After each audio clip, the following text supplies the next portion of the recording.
कि आने वाले समय में आपके ऊपर जिन लोगों ने भी कुत्सित और निंदनीय टिप्पणियां की है, जिन्होंने आपके चित्र और प्रतीक के साथ भद्दा मजाक किया है, वो इस पूरे के पूरे देश में, इस जिले में किसी लायक नहीं रह जाएंगे। बाबा साहब अमर रहे, बाबा साहब अमर रहे। बहुत बहुत धन्यवाद, आभार।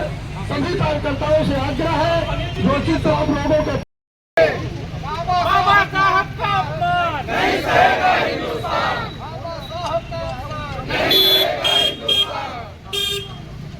समाजवादी पार्टी मुर्दाबाद मुर्दाबाद, समाजवादी पार्टी मुर्दाबाद मुर्दाबाद, अखिलेश यादव मुर्दाबाद अखिलेश यादव मुर्दाबाद मुर्दाबाद, आजम खान मुर्दाबाद मुर्दाबाद, बाबा साहब अमर रहे। अमर रहे अमर रहे।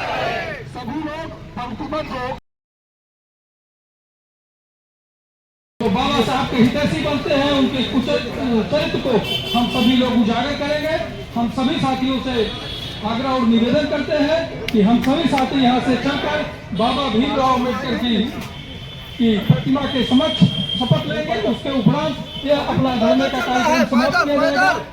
आगे हम सभी कार्यक्रम माला आई है वहाँ के लिए, माला आप सभी साथियों का ठीक है, ठीक है, ठीक।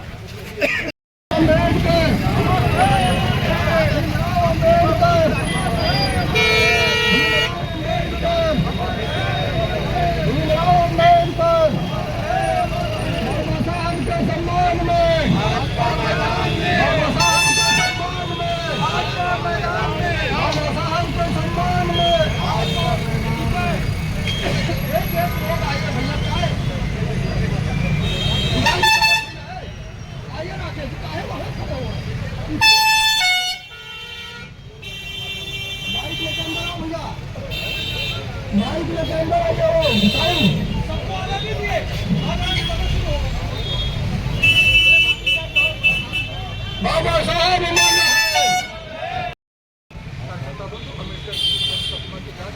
वहाँ पर श्रद्धा सुमन अर्पित करके अपना धरना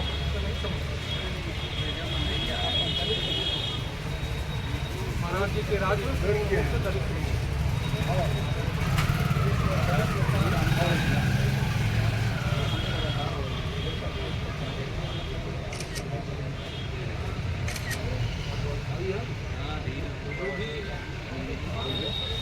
ऊपर भी हो रहा है। अगर कानून के पास जाएगा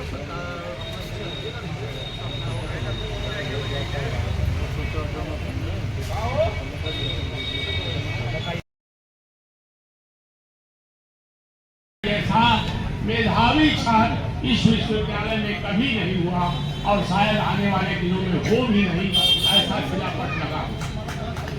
वो अम्बेडकर ने जो कहा, ये आरक्षण की बात करते हैं। आरक्षण में, प्रमोशन में जिन जिन लोगों को आरक्षण हुआ, हजारों लोगों को इसी उत्तर प्रदेश में कुछ साल पहले अनुसूचित जाति के, अनुसूचित जनजाति के जिन लोगों को आरक्षण मिला था, प्रमोशन मिला था, एक साथ एक कलम से इसी अखिलेश ने सबका प्रमोशन रद्द करके उनको डिमोट कर दिया था। इंजीनियर था तो जूनियर इंजीनियर हो गया, एसडीएम था तो लेखपाल और कानूनगो हो गया। हर विभाग में डिमोशन कर दिया था हजारों कर्मचारी। ये बात हम लोग भूले नहीं हैं, समाज को बताएंगे। अखिलेश यादव जो एक नाटक कर रहे हैं, बाबा साहब का अपमान कर रहे हैं और उस पार्टी को अपना अगुआ मान रहे हैं, कांग्रेस पार्टी को, जिस पार्टी ने बाबा साहब को संविधान सभा, आज हम बड़े फख्र के साथ कहते हैं, हमारे संविधान की जो विशेषताएं हैं उसमें मुख्य योगदान, उसके निर्माण में मुख्य भूमिका बाबा साहब अम्बेडकर की थी। लेकिन जो उन्होंने कहा था उसका, उस संविधान की धज्जियां उड़ाने वाले लोग, कांग्रेस के लोग चाहते ही नहीं थे कि बाबा साहब संविधान सभा में पहुंचे, इसलिए उनको हराने का पूरा प्रयास किया गया। कम लोगों को पता होगा, बाबा साहब ने 3 जगह से प्रयास किया, तब जाके संविधान सभा के वो सदस्य बन पाए, जिनको हम संविधान निर्माता कहते हैं। और संविधान सभा में जो 1000 लोग थे, देश के बड़े बड़े लोग, स्वतंत्रता संग्राम सेनानी थे, जिनकी अपने क्षेत्र में धाक थी, ऐसे 1000 लोगों में भी कांग्रेस नहीं चाहती थी।